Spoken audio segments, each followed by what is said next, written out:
Welcome to Rosie the Reviewer. We're your hosts. I'm Sam.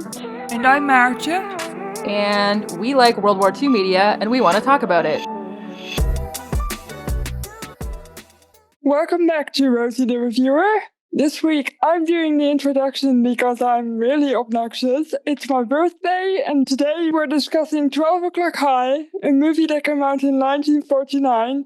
It was directed by Henry King, written by Cy Bartlett and Burn J. Jr. And we're watching this because I've just been on a tour, and this was part of the stories on the tour. It was nominated for 4 Academy Awards. It was well received by both veterans and fans. It's got a really realistic depiction of the human cost of combat. It's based on a novel, 12 O'Clock High, which came out in 1948 by Cy Bartlett and Burnley Jr. about a hard-locked bomb group that must adjust to their tough new CO. What did you think about this movie after I made you watch it, Sam?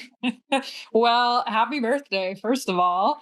I really enjoyed it. It's always so interesting to me when you think back over a movie and you realize all the interesting little decisions that were made. Like the fact that there's really not combat in this movie until right at the end. Throughout the whole rest of the movie, it takes place mostly in offices and inside of buildings and that kind of stuff. It's so character driven and you're following sort of the emotional journey of the CEO and all these guys under him. And it's just super well done, interesting. And obviously, I read the book that it was based on as well. And I also really enjoyed that. What did you think of the movie? I really struggled getting into it at the very beginning. I was talking about this offline with you. I struggled with the 1949-ishness of it. That was just a start for me. To be honest, I had some trouble with the pacing when it started. But once I got into it, and it's quite a long movie, it's like 2 hours long. Once I got into it, I really enjoyed it because, as you said, it's very character-driven. And I thought the dialogue was surprisingly modern. It didn't feel that old, and the production value is very high. Everyone looks very pretty and beautiful, especially Gregory Peck. As per usual. As per usual. Of course, like I said, I'd been on tour, and everybody on the tour bus had seen this movie, and I had not, so I felt really peer pressured into watching it. But it was a good peer pressure, so I enjoyed it quite a bit. After I got over the walking in and out of offices the way they do in old-timey movies. Yeah, so I read the book yesterday. It was a 12 o'clock high kind of day. I read the book and then I watched the movie. And I got the book on Kindle for $5. So if anyone else is interested, you can get it as an ebook. And I think part of the reason why the dialogue does feel so realistic and modern and actually the way people talk is because the guys who wrote the script were also the guys who wrote the book, and they based it heavily on their own wartime experience. Burnley Jr. was a pilot and a commanding officer who briefly served with the 100th Bomb Group in the 8th Air Force, who were, of course, the subject of the recent TV show Masters of the Air. And he went on the Schweinfurt-Regensburg mission, the infamous mission, his critique of which actually became a chapter in his novel. He later took command of the 487th Bombardment Group, where he was shot down and managed to avoid capture for 3 months, which is pretty impressive. And then he joined up with the advancing American forces, got back to England, but he was not allowed to return to combat because he'd been helped pretty extensively by the resistance, and they didn't want to risk him getting shot down again and knowing all this information that the resistance. And Bartlett, meanwhile, was an intelligence officer with the 8th Air Force Bomber Command and later the 315th Bomb Group. And he was also a bombardier. He flew the first bombing run over Berlin in March of 1943. And both he and Lay had involvement with the sort of Hollywood propaganda machine side of the military as well. Bartlett was initially assigned to make training films, and Lay was the CO who oversaw the making of the William Wyler film Memphis Belle, randomly. Good to mention here about Memphis Belle. This is the movie that was made back in the day, not the modern movie Memphis Belle. Yes, the book is really good. We'll post a review on the website. We post reviews of all the books that I read, but I really enjoyed it. I thought that the two of them took, their background in art and writing, and they used that to draw this really realistic, fictionalized version of their wartime experience. So a lot of the characters are based on real people. A lot of the events you would recognize from nonfiction work, like Donald Miller's Masters of the Air. And it was really character-driven, which I always enjoy. It's 250 pages or 275 pages, something like that. And I just flew right through it yesterday. I really enjoyed it. Can you tell me, you've already told me, but can you tell our listeners what made you laugh the most? Because they do something funny in the book. Can you tell me what it is? So in the book, every time they mention the title of the book, they put it in all caps. And so it'll be literally in the middle of a dialogue tag. I think it happens 3 times, maybe 4.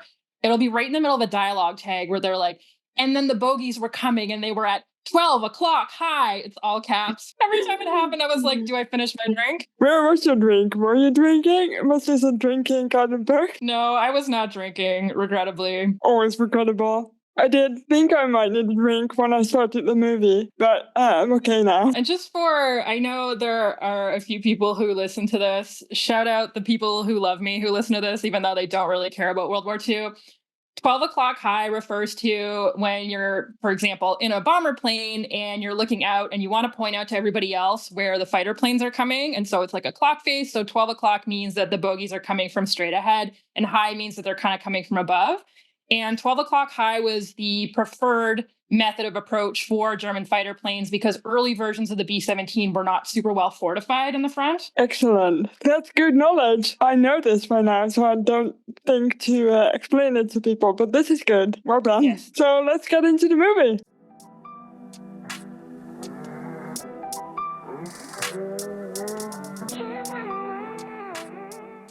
So just a heads up for everyone, if you want to, you can actually watch this movie on YouTube. And the version that I watched didn't have these title cards in it. I don't know, there's like several versions or whatever, but there is a version you can watch that does have title cards in it.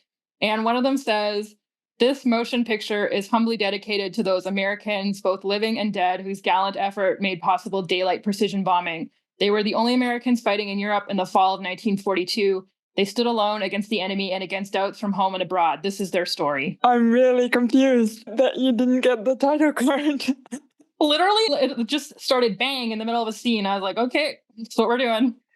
We then, after all these fancy title cards, we actually open on the movie. In England, we see Harvey Stovall, played by Dean Jagger, who won an Academy Award for Best Supporting Actor for this, spots a very familiar Toby jug in a shop, and he purchases it to take it to his old-time wartime base of Archbury Airfield, which is not real, but it's based on a real airfield. Yeah, it's a few years after the war. It's 1949, I think, in the movie. This is the same as in the book. The Toby jug is this kind of, it's like a jug shaped like a Robin Hood face with like the sort of bandit mask over it. Basically, what they would do is anytime the Toby jug was turned like faced out in the officer's mess, all the airmen within would know that they needed to stand by and get ready because there was a mission coming. Yeah, it's like an alternative, I think, to like the little mission light we see in shows like Masters of the Air. And it's funny because just before we started recording, the people that sell the Toby mug today followed me on Instagram. I think they saw that I posted about it. So it's really funny. I saw one of these mugs in England on tour as well, and I thought about buying one, but they're huge. So I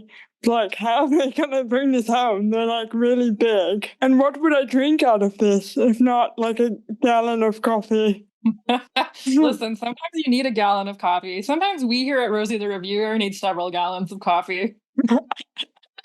So we jump back to 1942. The war is in full swing, and the 918th Bomb Group is returning from a mission. Lieutenant Bishop, played by Robert Patton, has just saved his crew by landing a plane, despite the best efforts of a fatally wounded pilot. And so essentially what has happened is he was at the controls as a co-pilot. The pilot was shot in the back of the head to the point where his brain was visible. So the pilot was freaking out and kept trying to take control of the plane. And so the co-pilot had to basically fly them home, piloting the plane himself and also trying to fight the pilot off the controls for a couple of hours because their intercoms were out and he couldn't call for help. And this is actually based on a real event, I think. It's also in the novel, of course. So it's an extremely traumatizing thing to have happen. And he has a little emotional outburst in the following debriefing. And we also meet Colonel Keith Davenport, played by Gary Merrill, and he's really discouraged by his outfit's hard luck reputation and how many losses they've been suffering. We heard this story on tour. This was, like you said, it's an actual story. This actually happened. And it's one of those things that you have trouble believing because it's so wild. I believe it's also in Masters of the Air, the book. Ah, right. Yeah, I haven't read that one yet. Don't kill me. Yeah, listen, I got razzed for so long for not having seen Masters of the Air, and now I've seen it. So time to start razzing Mart about reading Masters of the Air. Yeah, I will read my signed copy of Masters of the Air very soon. Oh, see? It's a signed copy. Get out of here. Get out of town. Dear listeners, my copy was not signed.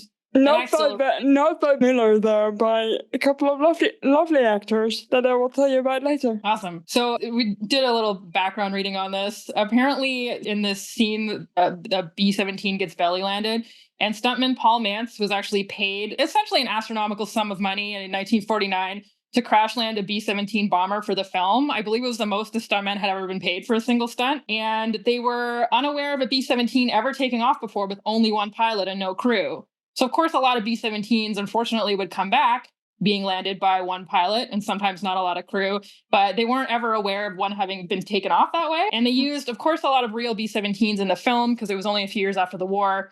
And some of them had actually been used as drones in atomic experiments at Bikini Atoll. So they'd absorbed all this radioactivity so they can only be used for filming for short periods of time. Wow, that's slightly toxic. Yes. So I also put in some notes that Sam had already put in somewhere else, but we're just making sure that we get everything, okay? The actual hard luck group that this was based on was the 306th bomb group, who hailed out of Thurley, not Thurley, I've been told, which is really just 306 times 3 makes 918. And they are, of course, the 918 portrayed in the movie and the book. Lieutenant Colonel Ben Gately, played by Hugh Marlowe, and Flight Surgeon Doc Kaiser, played by Paul Stewart, hear a German broadcast that suggests that even the enemy knows how demoralized they are. It made me laugh a little bit. The bomb group are about to go up on another mission the next day for the 4th day in a row, but this time only at 9,000 feet, which is about half, I think, of the regular height that they're supposed to be up at. And there are many men claiming illness. And also, they just don't want to fly, so they're not ill. But they say they're ill. Yeah, I mean, to a certain degree, I think some of them, when you get very worn down and demoralized, sometimes it makes you sick. So I think it's battle fatigue. And yeah, you're right. 9,000 feet was suicidally low. That's right in the sweet spot for flak. Davenport goes to Brigadier General Frank Savage. That's Gregory Peck, looking impeccable. To argue unsuccessfully against the 9,000 feet mission. He's like, look, we're already getting clobbered out there. Our outfit is already known for being hard luck. We've sustained all these losses, way more than the other units. And Frank tells him that they're going to have to fly it anyway, because that way they can make sure that their bombing is much more precise if they're that low. And Frank, in turn, goes to Major General Pritchard, played by Millard Mitchell, to make the case for replacing Davenport as leader of the 18th. Just basically being like, yeah, this unit is having a hard time, and I don't think they're going to get any better under Davenport. Yeah, Davenport, obviously, you can tell that he really relates and really cares about his men, maybe a little bit too much, and that's the conversation, I think, that Frank has with Pritchard. And it makes me sad, but also I do understand that if you get too close to your men, you can't really be a good leader anymore. So it's a double-edged sword, I think. It's a sort of vicious cycle, because if you get into maybe a rut of hard luck, so to say, that where you are having a lot of losses, you sort of get the impression from the book and the movie that Davenport is given up in some capacities. They're not really working that hard to maintain military discipline, and that morale is really terrible and they're not really doing anything about it. Yeah, so all this was also based on real stuff. Bartlett, one of the writers, was part of a similar meeting between real COs and essentially borrowed a lot of what happened from that situation and put it into the book. So Pritchard and Savage go down to cheer out Davenport for the errors on his last mission. He's then removed from command, and Richard replaces him with Savage. Davenport is replaced. He's not very happy about it, but he takes it anyway. Savage is based on Colonel Frank A. Armstrong Jr., who I believe actually collaborated with the writers somewhat on the writing of this book. And he shaped up the real 306 bomb group in a similar way to Savage in the film. So even though this is based on Colonel Frank Armstrong, the emotional core of what it takes to be a CO, all that came from Lay. And he said of his real life wartime command, many of the other bomb group commanders must have wondered, as I did, if the human mechanism was designed to stand up long under such an ordeal. That's a good question, and I think it's a question they kind of ask in the movie too. They're like, how much can we put these men through? How long till they break? Yeah, it really feels like Lay, of course, there was 2 authors of the book, but it really feels like Lay's emotional experiences were a major component of the character of Savage, and you can tell that it was a really tough job being a CO. I had trouble and I think that's the point. I had trouble liking Savage. For the first part of the movie, I thought he was being unfairly harsh on these men, but he did get them into shape. So I guess maybe they needed some tough love. Yeah. So Savage immediately begins to shape things up at the base. He chews out an MP who doesn't check his ID or salute him when he comes in. He busts the Sergeant McElhenney, played by Robert Arthur, down to private for not properly wearing his uniform. We also learn that Lieutenant Zimmerman, played by Lee McGregor, who was the navigator on the mission that cost Davenport his job, has committed suicide because he basically felt that it was his fault, that they had lost so many men on the mission and that they had lost their CO. And the air exec, Gately, is AWOL. Savage makes Major Stovall, the group adjutant, cancel all leave passes for all the men and send MPs to arrest Gately. So you can tell he means business. In case you've forgotten, Stovall is the man we open the movie with. He's the man that looks back on his time at the base. Yes, and Stovall's also based on a real person, and they call him a retread. So he basically saw combat in World War I.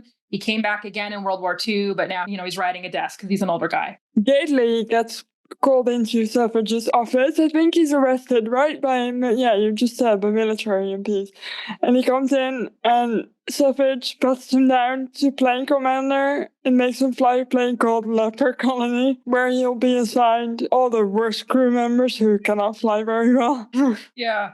Yeah, this is the beginning of some radical transformations by Savage. So he also meets Major Joe Cobb, played by John Kellogg, in the Officers Club, and later promotes him to air exec.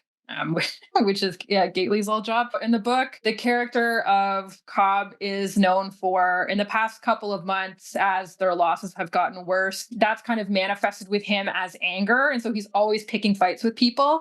And so when Savage goes into the bar, Cobb tries to pick a fight with him because Savage is not wearing his insignia and stuff. And so Cobb doesn't know that he's a general. And so Cobb is like, I'll buy you a drink. And Savage is like, no, I'm good. I'll buy my own drink. And Cobb's like, well, you're too good for me to buy you a drink. And anyway, Savage basically lets him pick a fight with him and takes him outside and kicks his ass in front of everybody. And that makes Cobb respect him and be like, I'm so sorry. I shouldn't have been drunk. I don't know why I picked a fight. And Savage is like, yeah, well, now you need to quit drinking because it's making you an asshole. And I need you to do this job. And so, that wins him a little bit of respect from the guys. I had some trouble picking men apart. In this movie, I was like, which white guy is this? It's like another case of all white guys look the same to me. But this is really helpful, just going through the movie and the book with you, because now it all makes sense to me. So at the briefing the next morning, Savage announces that there are going to be big changes, starting with flying practice missions. Yeah, the men don't really like this, I think. He tells them they've been hard luck because they're all sorry for themselves. All of the pilots in the bomb group, led by Bishop, put in for a transfer. Stovall agrees to help slow down the transfer paperwork to give Savage time to win the men over. I thought this was really funny that Stovall, at his time as a lawyer, knew how to delay paperwork and stuff. There's quite a few exchanges that are lifted just whole cloth from the book, which makes sense because the scriptwriters wrote the book as well. And this is one of those exchanges. Stovall is basically picking up what Savage is putting down, and he's like, well, it could take up to 3 whole days for me to process these passes, and then there'll probably be mistakes, so I'll probably have to send them back.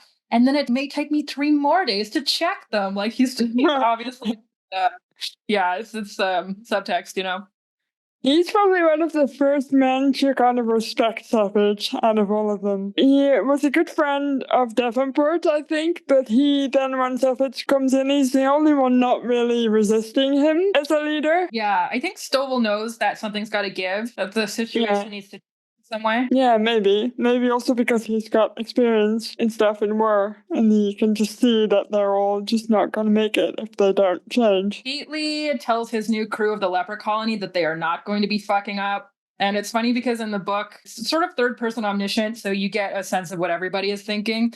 And Gately's so mad because Savage has put him in this situation where he wants to give Savage no reason to ride his ass, right? So he's like, we're going to be perfect. You guys are going to be perfect. We're not going to fuck up. But he's also like, that's what Savage wants me to do. Like, that's what Savage is trying to goad me into doing, is to like make these guys into a good crew.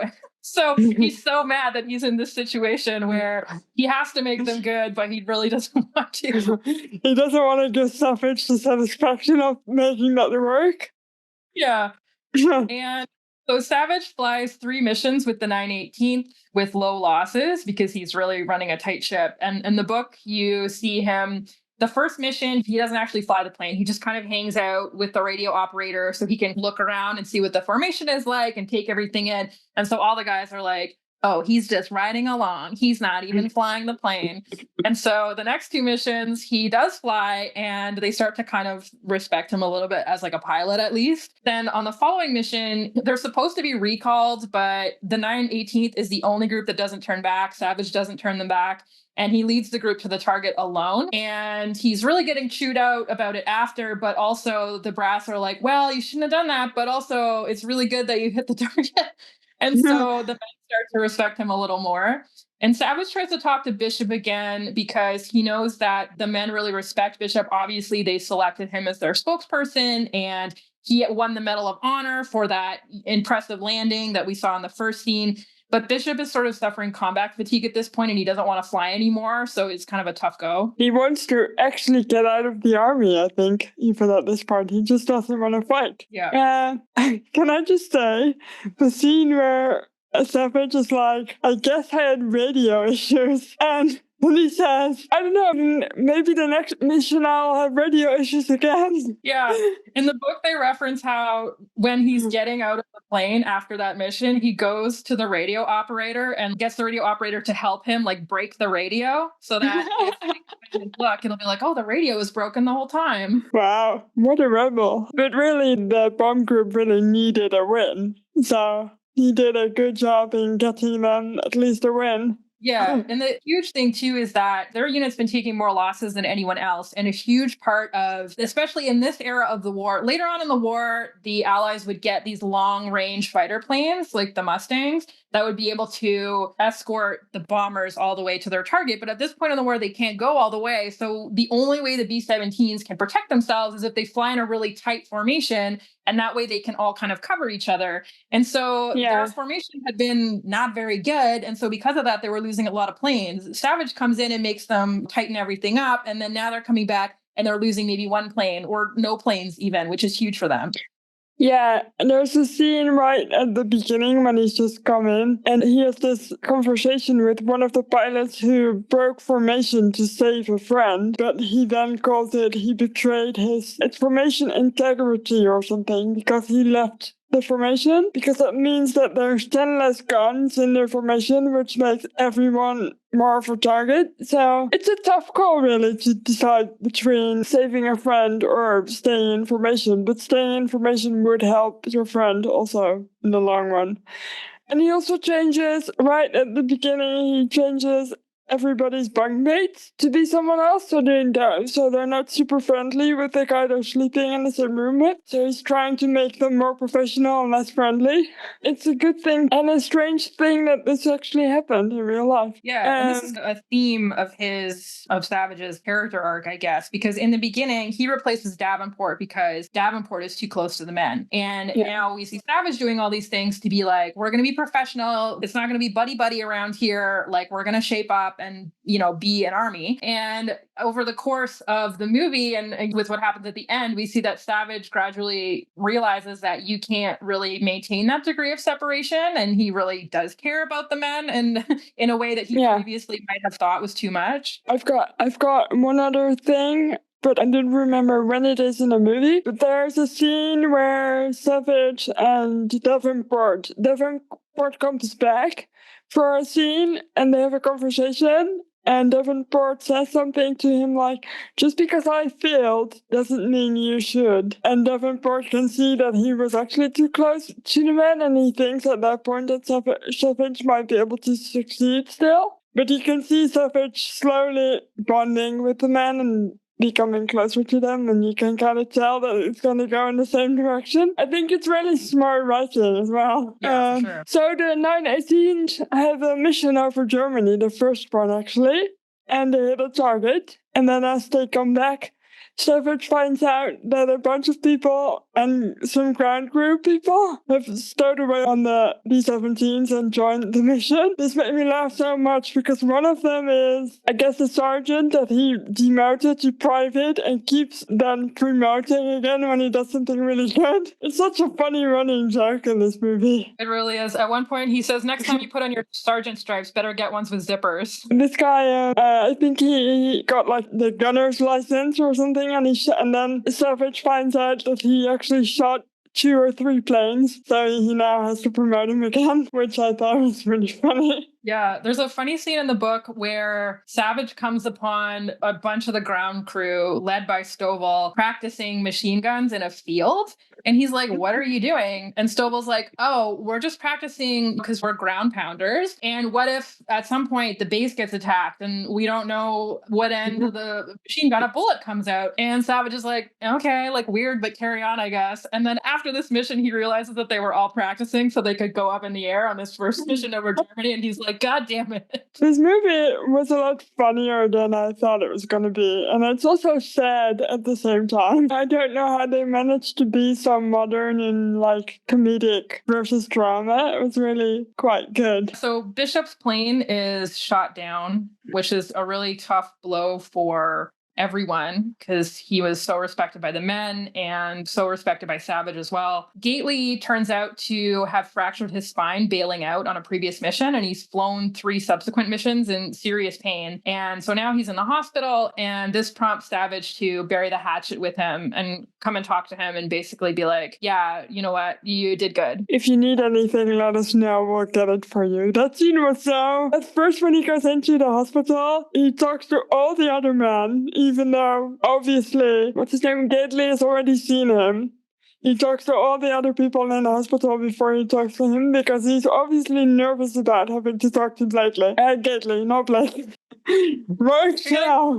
The air on the brain. Richard starts to put pressure on Savage to finish his task of turning around the 918. And it's a case of what was happening with Davenport, really, because you can see that Savage says, look, they're not ready. I can't let them go out there by themselves. But you can really tell that it's Savage who's not ready to let them go. Yeah. And the book is really interesting because there's this character who outranks Savage a little bit, and they sort of have a rivalry. And this character doesn't want to deal with Savage. And so he's constantly trying to promote him out. He's like, that's how I get rid of this guy. I give him a better job somewhere else. And so he's trying to give Savage this job stateside, and Savage doesn't want it. He's like, I don't want to ride a desk. I want to fly combat missions. And I was thinking about it, and I was like, well, one of the writers of the book, Lay, when he got back after being shot down, they wouldn't let him fly combat missions anymore. And he said that was absolutely devastating to him. It was one of the worst things that ever happened to him. He just had to leave his guys behind. And so that really translated into the book. That makes sense. Yeah. So really Savage does not want to leave the group yet. Savage goes up with the men on a mission over Germany, this time to bomb ball bearing factories, because obviously many war machines use ball bearings, so they're pretty critical. And that's where we get our big aerial combat scene of the movie. They used real footage filmed by Allied and Luftwaffe air crews, and this contributed to the film actually being made in black and white rather than in Technicolor, because they wanted to be able to more seamlessly integrate that footage. And it's so cool. Honestly, they really benefited from it being so close to the war, because you don't really, obviously now you watch some of that old footage and you're like, well, the quality's not very good, but it just fits super well into the rest of the movie. And it didn't look like super fake green screen or anything. And it fit so well together. Yeah, and even the scenes inside of the cockpit of obviously the actors, it looks so real. Like there's not that disconnect between the actual footage and the movie. It's so good. Oh yeah, and they're talking about, they're like, oh, someone's plane got hit, it's going down, and they have footage of like a real B-17 like falling out of the sky. I really love the battle scene. Actually, I would go back and just watch that part again. I just thought it looked really cool. Yeah, I agree. I would also like to see it again. There's a scene in the book, this scene in the book where Savage's plane actually goes down in the water. And so he belly lands the plane basically in the North Channel, and all the guys get out. And then this is also based on real events, because I remember reading about this in Masters of the Air. It's like a Messerschmitt or something is like strafing them in the water. The sergeant McElhenney, who keeps getting busted down to private, he gets back into the B-17 as it's sinking. And as the Messerschmitt comes down, he starts shooting it with the guns that are in like the sinking plane. And he hits it enough that it scares the German fighter plane away and saves the rest of the guys. But he ends up not being able to get out of the sinking B-17. No! Oh Yeah. my god.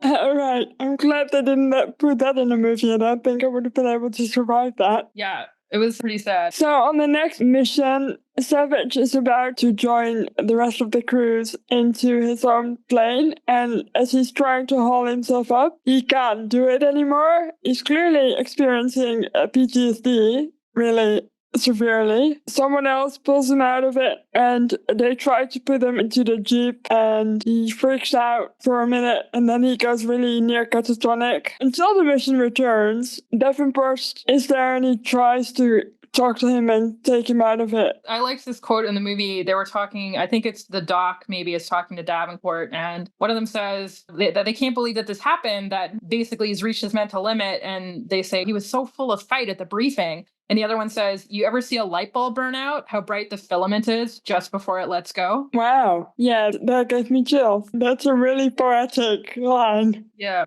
You can kind of tell exactly what that means, too. It's such a strong play on words and play on images. In real life, unlike Savage, Armstrong did not break, so this ending is not real. But there was another CO that this did happen to, and it was not uncommon, I guess. No, I bet it wouldn't be. The whole bomber command thing is so brutal. Like, these people go up in planes, you see them in the morning, and they just don't come back. And the opening scene, the opening incident with the belly landing, they have to take out just an arm out of the plane because someone's arm has been decapitated. Well, no, that's your head. Someone's arm has been cut off by flak. And the guy had actually been thrown out of the plane with his parachute. And this also actually happened. So they knew they had a couple of hours to go before the plane got back to England, and they didn't think this guy was going to survive the blood loss. So they figured his odds were better if they threw him out of the plane and he parachuted to Earth, and then hopefully the French would pick him up and take him to a hospital. Yes. Absolutely wild stakes. Like, in your mind, you're in a plane that's being heavily shot at and bombarded with all kinds of things. And you're like, all right, what's the better odds here? Do we keep this guy in the plane, or do we toss him out and hope for the best? And just keep his arms? Because he would be bleeding like crazy as well. Yeah, well, that was the thing too. I guess the arm had got cut off right close to the shoulder. So if it had been lower, they could have maybe put like a tourniquet or something. But because of where the wound was, they couldn't really stop the bleeding. Yeah, insane. These stories, you read them and you're like, this can't be real. But all these things were quite real. Yeah. Pretty wild. We returned to Stovall after the war, leaving the overgrown airfield. That's my bullet point. Sorry, it was your bullet point. Go ahead. We returned to Stovall after the war. He's our guy who was the ground exec. He is the older guy, the retread from World War I. And we returned to him after the war, and he's leaving the overgrown airfield, which was actually, I believe, shot at a real airfield that had become overgrown in the 4 years since the war. And what made me laugh was almost to this point is where I got in the movie before I realized they have this romantic arc in the book where Savage falls in love with this lady who is a flight lieutenant with the RAF. Her job is essentially they listen to German radio transmissions and translate them. And they have all this information about how the Germans feel about the various bomb groups and their tactics and everything. And it's because of her that they learn that when they send out sort of decoy missions, you know, they're going to bomb over here, but they send another mission here, sort of a decoy. They learn that the Germans can always tell which group is the decoy because it doesn't have a fighter plane escort, which you would think is obvious, but I guess wasn't obvious. And so she has all this information that she gives to Savage, and he falls in love with her, and they have this little romantic arc, and they completely cut that out of the movie. And I was glad that they did because it didn't need it, and it was very predictable in the book. But I just thought that was so interesting because normally when you see these movies that came out back in the day, they add to the romantic arc that wasn't there before. So I just thought that was interesting. This was like your dream adaptation then. Less romance. Exactly. Although, you know, just in terms of us being Rosie the Reviewer feminist podcast, there is, I believe, one woman in this movie. She's a nurse. The nurse? Yeah. Speaks once or twice when Gately's in the hospital. So not a whole lot of women in this movie. They did cut out the woman, and I guess I shouldn't be happy about that. I want to briefly talk about one of the very first scenes. I know we're at the end, but I do want to... The scene when Stovall gets to the airfield. It's so eerie. Did you not find that as well? And it's like, you hear like singing, you can see it. The music is really eerie. I'm going to open my copy of the book because the way they describe it in the book is like super haunting as well.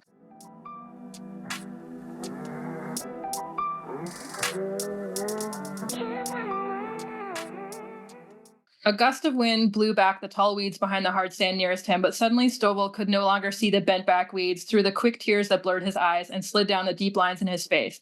He made no move to brush them away, for behind the blur he could see from within more clearly. On each empty hard stand there sat the ghost of a B-17, its four whirling propellers blasting the tall grass with the gale of its slipstream, its tires bulging under the weight of tons of bombs and tons of gasoline needed for a deep penetration raid. In the large Nissan hut used for briefing, now deserted and covered with dust, he saw the gathering of a ghostly company of 250 pilots, navigators, bombardiers, and gunners, encumbered in their bulky flying clothes, life vests, and oxygen masks, straining to hear the words of a ghostly intelligence officer as he indicated a target on the map. In the group commander's quarters, with its luxury of a bathroom and a fire grate, now rusty and cold, he saw two ghosts wandering about, one of whom had broken under the pressure of great events. In the station hospital, there were no rows of beds in the ward, and the operation room is vacant, but he knew that many ghosts assembled there in the small hours of the night, to speak of frostbitten faces and hands, of wounds inflicted by jagged flak, and exploding 20mm cannon shells, and of survival.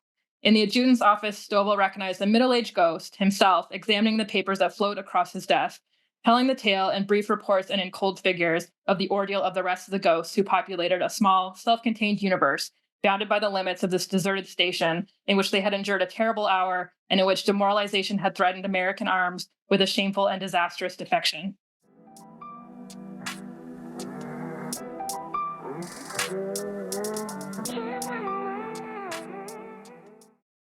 Wow, that's beautiful writing. It's lovely, right?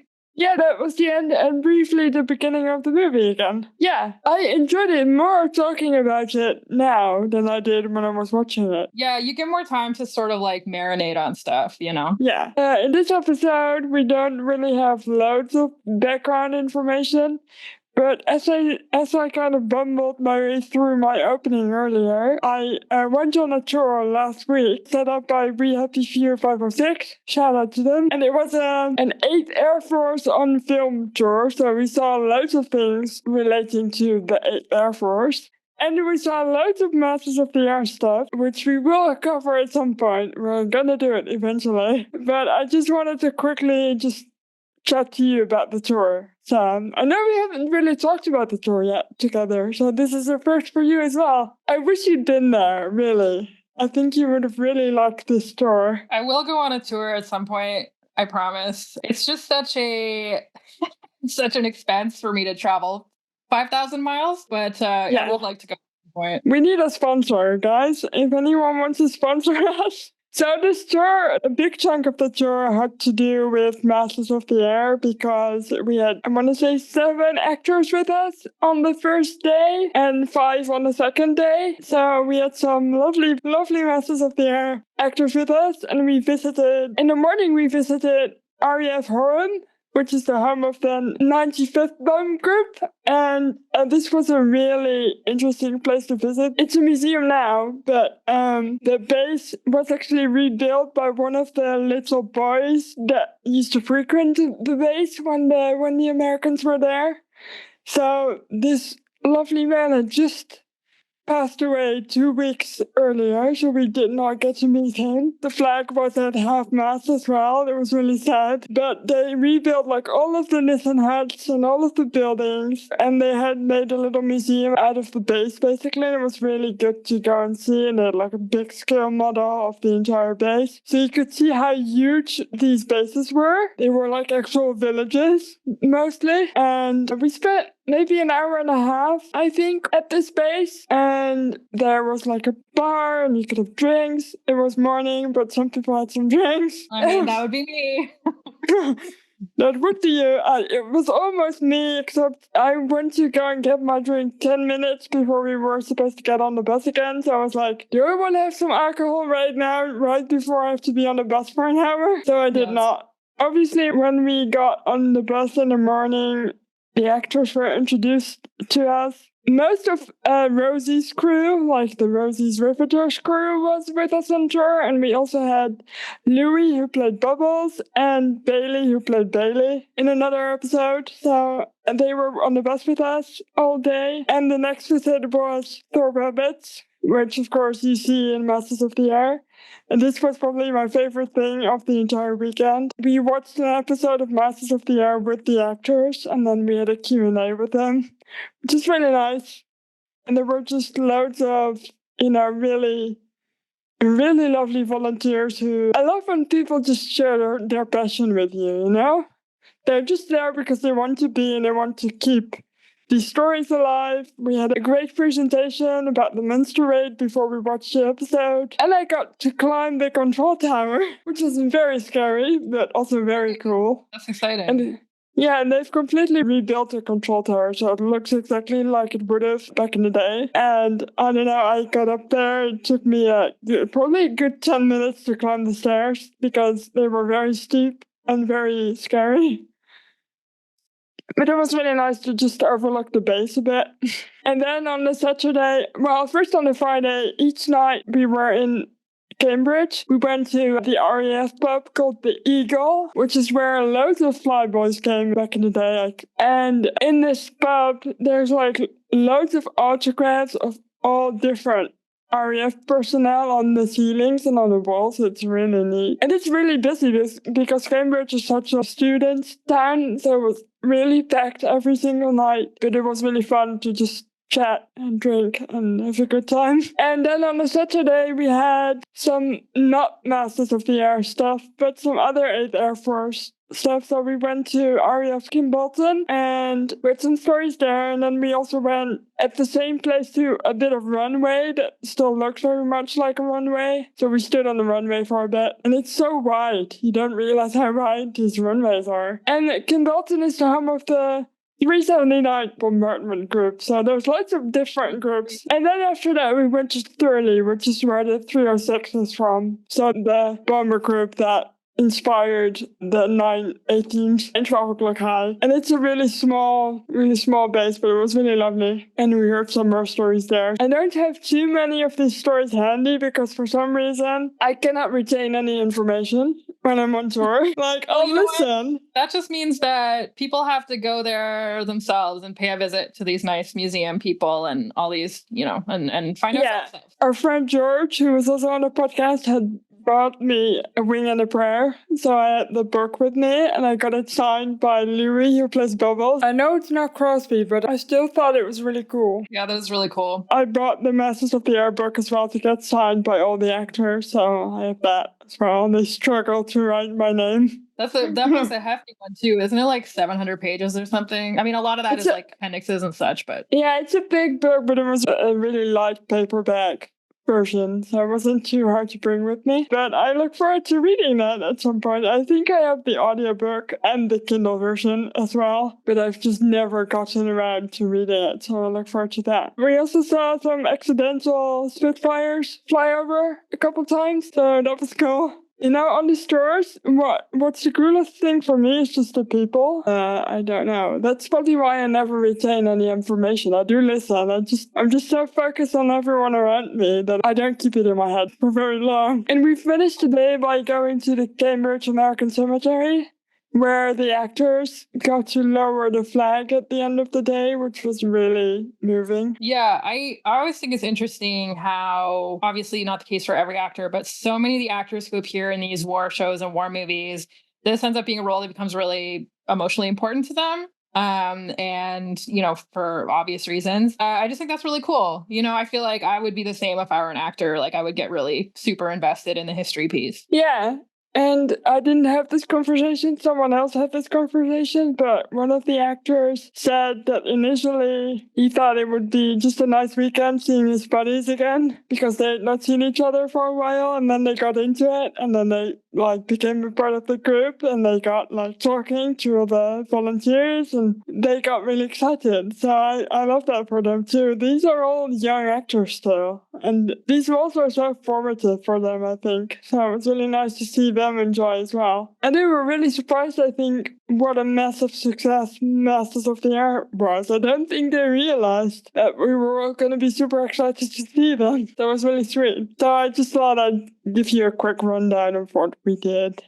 We almost got stuck in a ditch with the bus as well. Almost suffered your own war-related injury. Yes. I don't know, this was a good chore for me. I wasn't that tired by the end of it. I was tired, but I wasn't knackered tired by the end of it. So good. I survived. Yay! And I'll be doing another one in January, so if you want to come. There you go. What's the one in January about? The one in January is going to be based out of Liège in Belgium, and it's going to be an escape innovation tour. We're going to have some more actors on tour. We're going to get Bailey back, who was also on this tour, and Kai, who played Quinn and Bailey, who do the little escape plotline in Masters. And I think Sawyer Spielberg is coming as well. So we get 3 actors on this tour. And we're going to see some crash sites, I think, and learn about some evasion stuff and combat line stuff. So I'm really excited about that. Yeah, that sounds sick. Man, and I love Belgium as well. They have really good beer there. Yeah. I'll bring you one. Perfect.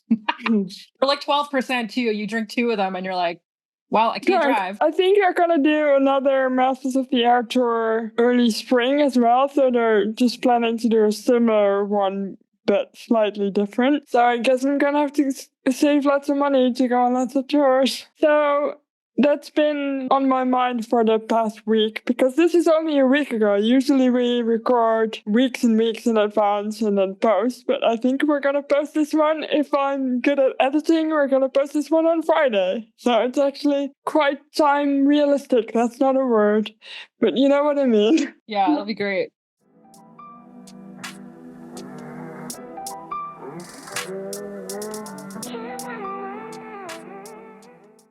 Let's rate this movie. We're going to rate it Sergeant Stripes with zippers out of 10. And actually, now that I say it, that alliteration there is oddly hard to say. But anyway, I will go first. I'm going to rate this movie 9 Sergeant Stripes with zippers out of 10. I really enjoyed it. I think that there were quite a lot of war movies that came out during and immediately after the war that had a certain vibe for sure. And then this movie was part of a generation of war movies that started to be a bit more gritty and realistic and did talk about the human cost of war a little bit more. And you can, of course, tell that heart and soul, the writers of the book and the movie who based it on their combat experience, they really put a lot of that into it and a lot of their experiences they had heard about, but most importantly, the emotional spine, and that I think really comes across. It's character driven, super well done in that way. And yeah, I really, really enjoyed it. Wow, that's a high rating. It's one of your highest. Yeah. And I mean, it's one of those movies too, where we've talked about this before, but sometimes you see these movies and they don't really they don't let the characters have PTSD. There's people who perceive that to be weakness, especially in that era. And for this movie to have come out so close to when the war ended and be like, yeah, you know what? It happens to the best of us. Like, people can only go through so much. I feel like is really important. Fair. So I'm gonna rate it 7.5 Sergeant Stripes with zippers out of 10. I thought it was good. I struggled a little bit with the pacing of it. And maybe I was just not in the right headspace for it, might also be a thing. But I thought it was really interesting to see commanders having actual emotions. Usually commanders are these higher-ups that don't get any emotions or character and they're not really fleshed out. I thought it was going to be one of these movies where it was just the higher-ups making decisions, but it's really all about their feelings, which I thought was refreshing for something so old. So I think I would enjoy it more if I watched it again, maybe. So I might do that. And I will definitely also read the book. So, good watch, not my favorite. Yeah, highly, highly recommend the book. And speaking of books, are you currently reading anything? I'm reading lots of things at the same time. I'm reading, hang on, here we go. I'm reading A Wing and a Prayer by Harry Crosby. I'm reading, what's the name of the other book that I'm reading that I posted about on Instagram? I forgot what it's called. The Freedom Line, which is about the combat line. I'm reading that because I want to learn more about escape and evasion, just in preparation for touring and in preparation for other stuff that I won't talk about yet. And what else am I reading? I'm still reading Practical Magic also. So there's quite a few books that I'm reading at the same time. What about you? I have just started Operation Underworld, how the mafia and US government teamed up to win World War II by Matthew Black. And I'm really excited. I've had this book for a little while, but they didn't make a movie based on it as far as I know. So we weren't going to cover it on the pod. So I kind of put it at the bottom of my pile. But now I'm about to be off work for a couple of weeks, going to be on vacation. So we're going to try and crank through that. Cool. I do want a review on the website. Just saying. Yeah. I'm just pressuring you into that already. Well, you may have one. Excellent, excellent. So next week on the podcast, we have our friend Beck, and we're talking about Fury. I'm so excited for you guys to hear that episode because Beck has so many cool things to say about it, and they have just an absolutely wild relationship with this movie. Like, they fully acknowledge all the flaws with it, but they also rabbit hole so hard and know so much about it. I'm so excited. It's another one of those guests that make us sound really, really fucking smart. Yes. So yeah, you can check into that next week on any of your podcast platforms. You can follow us on Instagram at Rosie the Reviewer podcast. You can rate us 5 stars if you so choose. And you can visit our website, rosieTheReviewer.com. Yeah, I think that's everything. That's all of it. Yeah, that's all, folks. See you next week. Bye.